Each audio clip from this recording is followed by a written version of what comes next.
When I heard the specs for the new iMac Pro, my immediate reaction was, that's going to need liquid nitrogen cooling for the 18-core model. After all, the 16-core AMD Threadripper I've been testing has been known to hit as high as 200 degrees Fahrenheit, 93 degrees Celsius, when maximuming out all cores on a 3D render, and that's in a roomy Alienware Area-51 desktop with plenty of airflow. So when Apple's 10-core Xeon W model didn't break a sweat on a similar render, and almost silently as well, it made for an impressive demo. But the flip side was that none of its demos showed the processor running for any length of time at 100% utilization on all cores.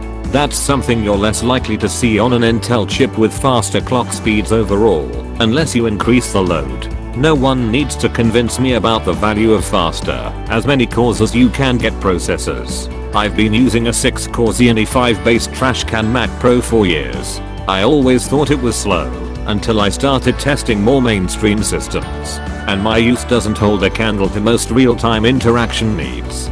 The much bandied about $4,999 starting price sounds high, but for what's inside, plus the included monitor, it isn't really. It starts at £4,899 in the UK and AU $7,299 in Australia. I've seen the iMac Pro work its way through some pretty whizzy software demos, including a couple of VR software applications that looked really nice, if aerobically challenging. The first demo I tried was Gravity Sketch, a surface modeling tool that lets you manipulate control points and surfaces in VR. You can also assign materials and cameras, and basically do much of the Pro 3D creation process. There's an early access version of it on Steam.